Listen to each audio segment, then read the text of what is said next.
All right, what's up, guys? Thank you for tuning in to another episode of the Dog Whisperer podcast. I am lucky and privileged to be sitting here in front of a young lady that I've got to enjoy watching play throughout her collegiate career at Texas. I will let this young lady introduce herself because I know a lot of my young female athletes are about to lose their minds right now. So I will let her speak and introduce herself now. Hey y'all, I'm Brooke McCarty-Williams. I went to the University of Texas, Hookem. I got to play overseas and I got to play in the WNBA. So I'm excited to be here and, kind of get to chop it up with you. Awesome. So kind of starting off at the very beginning, kind of tell us what made you fall in love with the game of basketball. Were you always a one-sport athlete or did you kind of experiment with other sports as well? I wasn't a one-sport athlete. I think that when I was younger, my mom, she coached little dribblers, and I'm from Madisonville, so it's kind of like a league that they do out there, and I was always around basketball. My mom is basketball. Yeah. So I had no choice, being around it all the time. But I fell in love with it when I was about 4. I did ballet and stuff like that, gymnastics when I was little. That wasn't really my sport. And then when I was in middle school, I did, track, cross country, and volleyball. So I got to experiment a little bit with different sports, but basketball was for me. Definitely. I'm glad you chose that. So when did you know that, playing collegiately was really a real, opportunity for you? Like, when did it become real for you? I think in middle school, around like 7th grade, I started playing with this older team who was, I don't know if they were sponsored back then, but either way, it was a team that would be playing in front of college coaches, and I was playing with older girls. So, it was their time to get seen by colleges and things like that. So I think right around then in middle school when I started playing with them, because I got that exposure and I started going to camps, Right. I started being able to, go compete at those camps and compete against the top level talent. And so I think that in middle school, it kind of, hit me like, oh, this is going to be a thing. Like, I'm going to go play college basketball, things like that. So I think around like seventh grade. Okay. All right. And so do you think going to camps is a good thing? I know it's becoming kind of a debate whether or not, athletes should, invest their money into going to camps. Like, what type of camps do you recommend, like, these high school girls, attend? Honestly, I'm gonna be honest with you. Like, back then, it's so different now because, you have like social media and, things like that. And social media, it was kind of like getting started back when I was younger. It wasn't really a thing where like, you could post your highlights or something and, colleges can see you or such and such can see you. So for my time, I think that it was big just because, that's what basketball players were doing during the summer. They were going to these camps, we would all go to like Gannon Baker camps, girls prep report, things like that. Right. And we would all be there competing. And that's just what we were doing during the summer, during the part that wasn't, AAU time. So I think 100%, back then it was really good for girls to go to that because you're playing against top level talent every weekend or, whatever the case may be. And then at these schools, you're getting able to be seen by these head coaches. So I thought that, the earlier they get to see you, now they can know who you are and follow your career. And, I think it was big because now I think it's big now because a lot of kids, there's different AAU teams and, every AAU team is good. It's good that you have a team to play on. But if you're not in front of college coaches, you're not going to get seen. Right. So I think that, back then for us, it was a good thing. Now I'm not really into everything that's going on, in the AAU world and things like that. So I really can't say, it was a different time back then. So for us, yeah, it was good to go. But I always think that if you can go get seen by, someone at a camp or, at just a weekend, getaway thing, then I think you should do it. Definitely. Okay. Nice. All right. So fast track, you get to your junior, senior in high school. What was that recruitment experience like for you?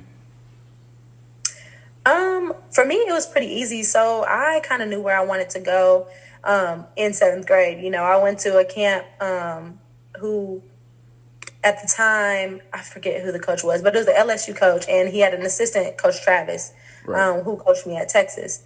And so right then and there, I knew, I wanted to play for Coach Travis. It was just one of those things where, like, I liked how he ran the drills. I liked how everything, like our communication, everything like that. So I knew from that day that I wanted to play for Coach Travis. And then he kind of bounced around. So I was still in love with LSU. I wanted to go to LSU. Like, nobody could tell me anything. Yeah. And then just so happened, I want to go to Texas. That was never my mindset. And so it just so happened that I think it was my junior year or maybe the year before, Coach Travis got the coaching job, not the head coaching job, but the coaching job at Texas. Right. And I was torn because, I was like, oh my gosh, I still want to go to LSU, but this is somebody who I want to play for. And then, just my teammates and everything like that. It was the familiarity of everything. I got to know them, I knew them through high school, played against them. So that kind of made my decision of like, okay, I want to go here. So for me, it wasn't really bad because I didn't really like the recruiting process. So I wasn't trying to get on the phone with coaches. I wasn't trying to, do all that because I already knew where I wanted to go and I just didn't want to waste people's time. Right. So for me, it was easy, once he made that move to Texas and I knew everybody there. I think the hard part for me was kind of choosing between the two, but right. I ultimately chose Texas. So it wasn't that hard. That's a good reason to choose, though, that relationship, with your coach. It's very important. And that's what I preach to the high school kids, is developing that relationship, not only with your high school coach, but knowing that when you're getting ready to choose a college home, you want to make sure that you feel comfortable, that you feel like this is someone that you can play for. They relate to you. They understand, who you are as a player and also who you're trying to become, and help right. you to, grow. So kind of walk through that, those years at Texas. Like, how was that for you? You had a good run. It was difficult at first. I'm not gonna lie. Everybody hits that freshman wall. Yeah. So going away for me, it's only 3 hours away from Houston. But at the end of the day, like I was homesick. I was trying to go home every weekend. Like workouts were killing me. And I was the type of person who I would put in the work on the outside, and I thought I was working hard in high school, but it's a whole different level. And I think a lot of kids don't understand that, going into college, it's a whole different level that you have to adjust to. It's something that, you're not going to have your parents to go home to every night. You're really trying to start being an adult. Right. And then plus you have the schedule of, classes and things like that. So I'm not going to lie. My first year was an experience. I had to navigate through a whole bunch of things. Yeah. And I just had to kind of get acclimated to where I was at because it was just different for me. So I would say my freshman year, it was okay. I didn't like how I performed, I think. And so I knew that, going into my sophomore year, it was going to be a different feeling. I wasn't going to feel how I felt my freshman year. Right. So my ending of my freshman year, I put in extra work with the strength coaches and things because, I was small, so I had to put on extra weight, do things like that. Right. And so I came back my sophomore year, and it was a complete turnaround for me, and I think that's when I started getting comfortable on the court. I felt like myself again, and I was able to find my role in our offense. I was able to find my role in our team, right. being a vocal leader, things like that. And so my sophomore year, I did well. It wasn't nothing that I was adjusting to. And then I think my best year was probably my junior year. And then my senior year. So, it's just getting, I guess, adjusted your first year. Because, everybody, you have to kind of figure out, where you fit. And a lot of people think they're going to come in and, and some people do, they come in and they start right away and right. they have no problems. But a lot of kids, they have to come in and they have to figure out where they fit in. Right. And that's different for kids who are coming out of high school and they're this top talent, but they're failing to realize that there's top talent at the schools you're going to too. And they've been there, the game is different. You have stronger, faster players than you played in high school. And so you have to really understand that it's okay to come in and try to figure out where you fit in right. because it's different systems, it's different coaching styles, things like that. So I had to do that, majority of kids who go into college have to do that. So I think it's just that adjustment your first year. Gotcha. All right. And was there a huge adjustment between playing collegiately and then playing professionally? Was it a humongous? Oh yeah, for sure. Yeah. it's a different ball game. Like, these are vets you're playing against, Yeah. you know, like, and this is not just a 4-year vet. This is a 10-year, 15-year Right. vet. You know what I mean? So it's a business now. Like, it's not just you're here for school, you know, you're getting your scholarship paid for. No, this is your job. Right. So you have to come in there and approach it like this is your job.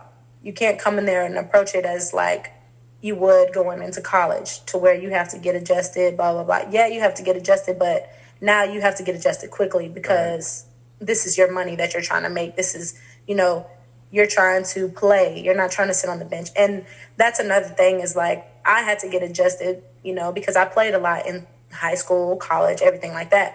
But when I got to the pro level, it was games that I didn't play, Right. you know? And so I think for me, that was my biggest adjustment, was going from playing a lot and, you know, kind of running the show, to sitting back and kind of learning, and, you know, again, trying to find my role in the Right. in the offense, trying to find my role in the defense, you know, just kind of taking it all in. Because at the end of the day, like, you have so much knowledge in one room, one gym, you know. Right. It's like, it's a lot to take in at first, but after that, you know, you have to realize that it's just basketball. Right. So, you know, going in there, yeah, it's going to be weird at first, because there's expectations that you have to have. Now it's not, oh, these expectations. Now you have pro expectations. You have business expectations. So Right. you have to kind of come with that type of mentality. And it's no more, you know, like, don't complain about this, complain about that. Like, at any moment you can get cut. At any moment you can get traded. Like, Right. they don't want to deal with that. It's a level of professionalism that you have to have. And so I think for me, the adjustment, like I said, was finding my role again, and then, you know, being okay with taking steps back and, you know, sitting and learning, or not playing this game, but still getting in the gym, trying to, you know, be better and learn from the vets. Right. So. And did you have someone that kind of helped you come to that realization? 'Cause I know it's not, because you're saying it, you know, and it sounds amazing coming from you. There's a lot of maturity coming from you, but that comes with growth. So was there a time where you were like, oh, I can't do this. Like, I'm not going to sit on the bench. Like, this isn't fair. Was there people in your corner that were kind of talking you through this process? I would say my husband. And then I've always kind of been that type of player, is where, like, I don't want to complain. I'm just going, you know, if something ain't working, obviously I'm not doing something that I need to be doing. You know what I mean? Right. So I would definitely say myself at first, just because I had to realize that, you know, look, this is a different level. Like, Right. you know, like, I had to realize that there's vets on the team. Like, and our team was young, the team that I was on at the time. So it was really like, it wasn't really, I think we had a couple vets that had been there over a couple of years, but other than that, we were kind of young. Right. So we're all still just kind of figuring it out and figuring out each other. Plus, we had a new coach, you know, Yeah. things like that. But definitely, I would say, because Taylor Hill was there, and Skylar was there for a little bit, things like that. But, you know, they kind of helped me realize that, like, you know, it takes time, but you have to, you know, keep going at it. Like, don't give up on it or whatever. And so I would definitely say my husband as well, though, because he was just like, you know, you're here for a reason. So just go out there and play. So I've always been that type of person where I'm going to just put in the work. Yeah. That's a good mindset to have. And, you know, a lot of athletes get it late, and a lot of athletes never, ever get that mindset. And so they spend their career, you know, pointing the finger. And I have kids at the high school level that tend to feel like because they're good, they deserve to be on the floor just because they're good. You know, they're not used to having anyone else that is as good as them, or maybe even better, you know, skill-wise than them, or have more knowledge than them. So, you know, what would your advice be to that young lady or young man that is, you know, maybe not putting in as much work because they just haven't met that level of competition yet, you know, so they don't put in that extra work right now? Like, what would you say to them to kind of get them to see the other side of it, to prepare early? I would definitely say that, like, when you're not putting in the work, like, because at the end of the day, I always believe that hard work beats talent if talent don't work hard. Right. So you can have all the talent in the world and you can be the best player, but at the end of the day, if you're not doing stuff to keep building on that talent, there's somebody who don't have the resources, who don't have, you know, the stuff that you have going on for you, but they're still working hard. So now when you meet them later down the line, they're just as good as you because they was putting in that work. You know, it doesn't matter if they were sorry back then or whatever the case may be. Like, now they're competing with you because all that time that you took thinking that you were too good, you know, to put in the work, or you didn't have to because nobody was challenging you. This person was putting in that work. And so now y'all are here. Right. So it's just, you have to keep putting in the work no matter what. Like, there should always be something that you can build on in your game, because at the end of the day, if you want to get to those pro levels, like, everybody's good. Right. So it's not going to be like you just going to walk in there and dominate. And you could. Some people do that. But at the end of the day, like, if you're not putting in the work, even the pros, they're still putting in work, right. you know? So there's always something that you can add to your game. You can perfect stuff that you're good at, and I can always say you can work on things that you aren't good at. Right. Because at the end of the day, like, if you're going to keep being in this business, because I say business because that's what it's going to become after high school, you know? Absolutely. So it's like, if you want to continue your career and continue this and do this, you have to put in that work. And it's not just on the court. You have to watch film, you know, you have to eat right, things like that. So it's always some aspect of your game that you can grow in. Right. Definitely. I love how you said that. That, I hope, resonates to some athletes, because for some reason it doesn't hit when the parent said it doesn't hit too hard when the coach says it, but then to hear someone, because I have a lot of athletes like, oh my God, you're gonna have Brooke on, I love her. I'm like, okay. I'm like, now once you hear her talk, you better apply the stuff that she says. Like, don't say that you look up to her and then you don't take her advice or take her knowledge and really soak it in, because that's typically what happens. You know, they say, oh, I love this player so much. And I'm like, well, do you put in the kind of work that player puts in? And the answer is usually no. Yeah. So, it's a lot of behind the scenes. Like, you know, it's a lot of behind the scenes things that you have to do. And a lot of people don't realize, like, to be great at a sport, you know, whatever sport it may be, it's going to be a lot of hours that you have to put in. And it's going to be a lot of stuff that you miss out on. Right. You know, I know these days, like, kids want to go here, which is fine. I always, you know, I believe in balance. You can have this outside life, you know, but at the same time, that outside life has to balance the life that you're putting in to be where you want to be, you know? Right. And a lot of people don't understand that. And so it's have that balance, but you also have to be serious about your craft. Definitely. So I see you have a camp that you do. What else are you into right now? Like, what does 2021 look like for you, as far as, you know, with your camps and different things that you're doing? Well, right now I'm kind of just doing camps here and there with Ashley Roberts. She is a former UT player as well. Right. And so she kind of has her own camps thing, and we kind of collaborate together. And so that's what I'm doing right now. I'm training, you know, some kids and things like that. And then for me, I'm training to go back and play as well, because I had my son last June. And so, you know, so I'm getting back into it and doing those things. So that's kind of what 2021 looks like for me right now. Okay. How is your son doing? Bad. Good. No, he's good. He's about to turn 1 on the 15th of June. So I'm excited. You know, time went by fast. So definitely, he's keeping me busy. That's probably keeping you in shape. Oh, yeah, for sure. Definitely. So a couple of questions that I got from a few athletes, a couple of recurring questions, actually. One wants to know, basically, what does your day-to-day look like when you're training, you know, doing skill work, stuff like that? What does your day-to-day typically look like?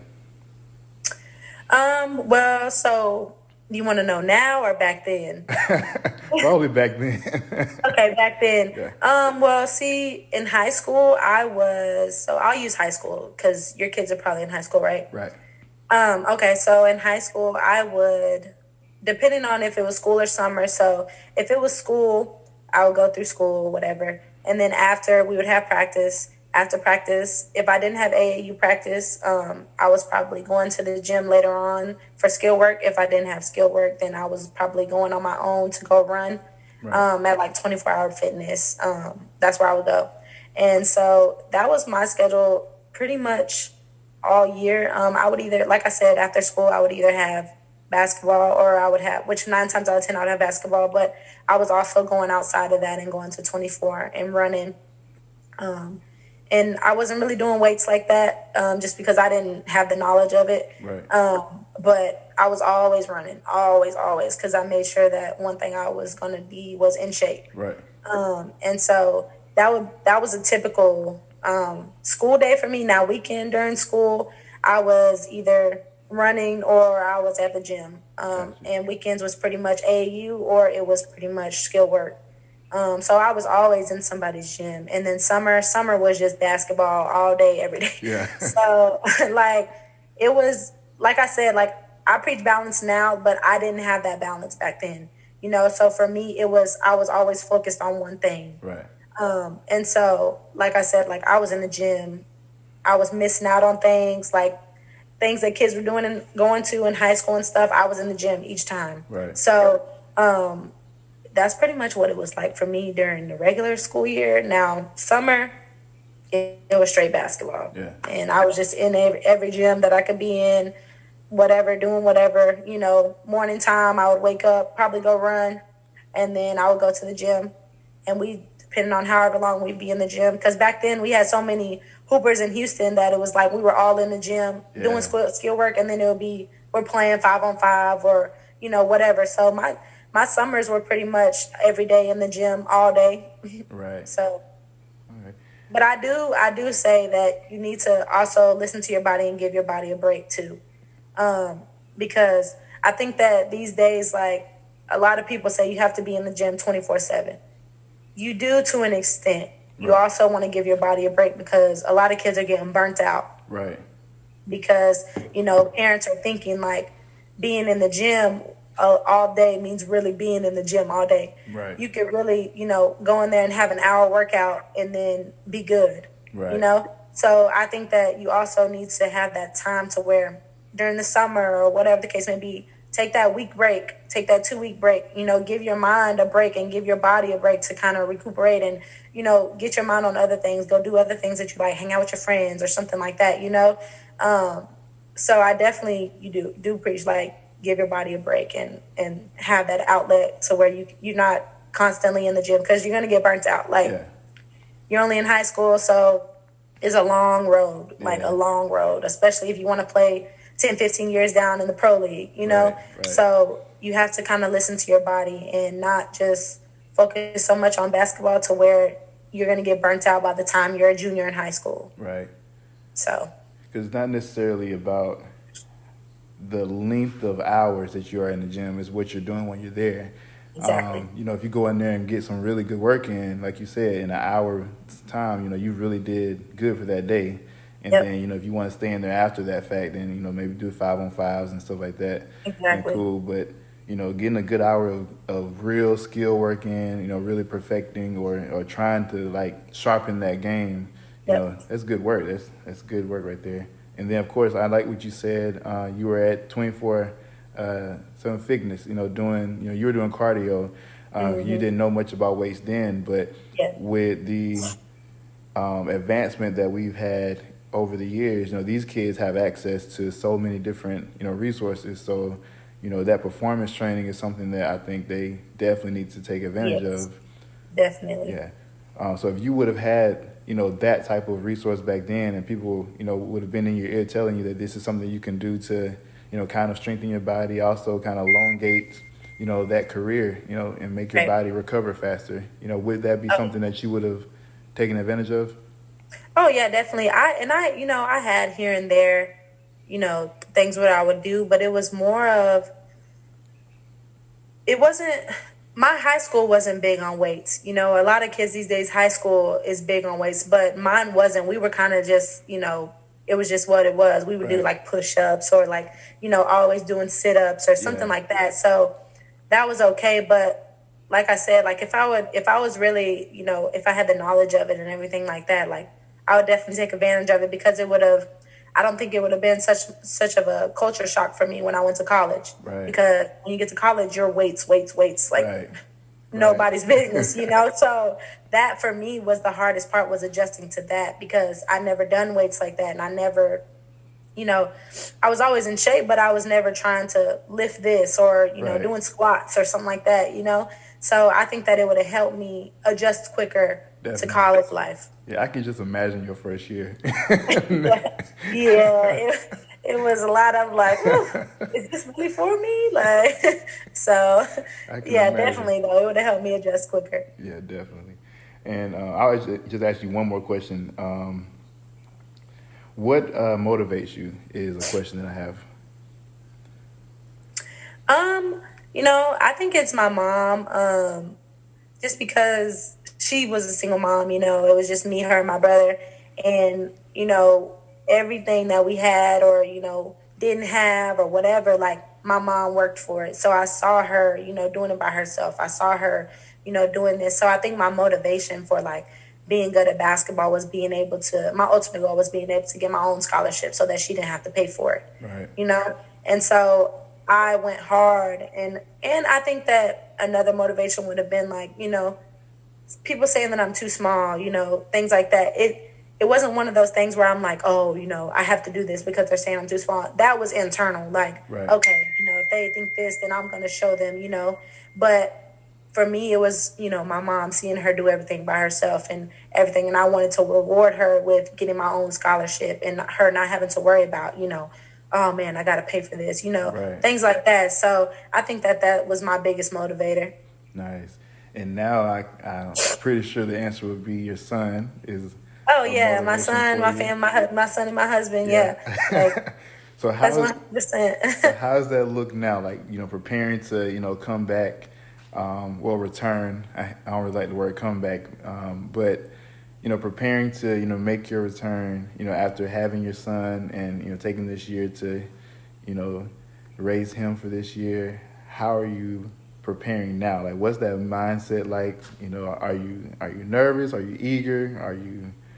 Um, Honestly, I'm pretty chill about it. At first, I think that for me, it was perfect timing. I needed a break. My body, I was mentally drained. My Right. body was drained. I think that I needed to step away to kind of because I was losing. I don't want to say losing the love for it, but it wasn't as fun as it used to be for me, which is, normal. You're Right. in a business now, but at the same time, like, I don't want to just be doing something because I feel like I should be. Right. So I think that, me getting pregnant and having my son in this time, it gave me time to, step away from basketball. Like, I didn't think about it at all. I wasn't, forcing myself to go work out or nothing. I actually took a break. I got to spend time that I haven't got to spend time with my husband. Right. And because of COVID and everything. So it all worked out perfect. And I think that I needed that break. And so for me now, it's like I want to be able to look over and see my husband and my son sitting in the stands, watching me play, Right. things like that. So for me, like, it's no longer about me. It's more about, oh, I want my son to see me. Right. I want him to be able to see who his mom is and things like that before I just decide, oh, like, I want to do something else. Right. So right now, I thought it was going to be harder. Yeah. But I'm not as out of shape as I thought I would have been, things like that. So it's kind of like I needed that break, and it's not really weighing on me heavy. So Good. Good. Yeah. You'll bounce back quick. 'Cause oh you put yeah, in a lot of work. You said in high school and in yeah, college yeah. especially. So that muscle memory alone is gonna return to Exactly. you. Yep. Yeah. So I'm excited to see you back on the floor.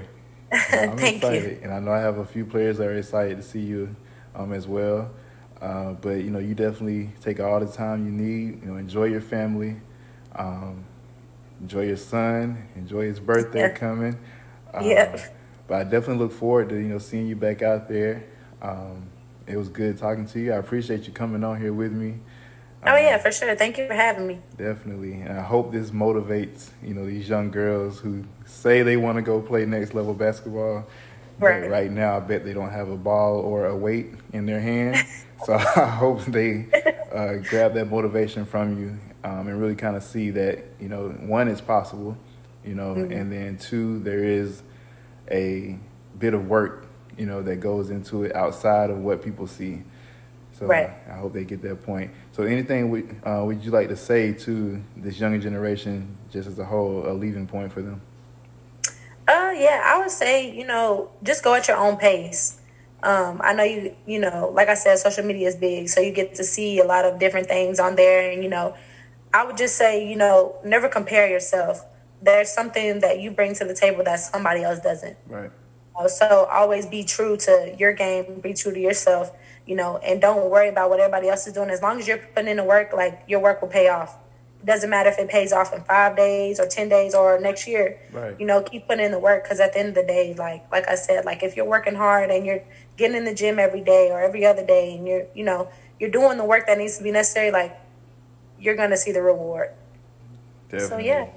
Well, definitely. I appreciate you, Brooke. Thank you so much for coming on.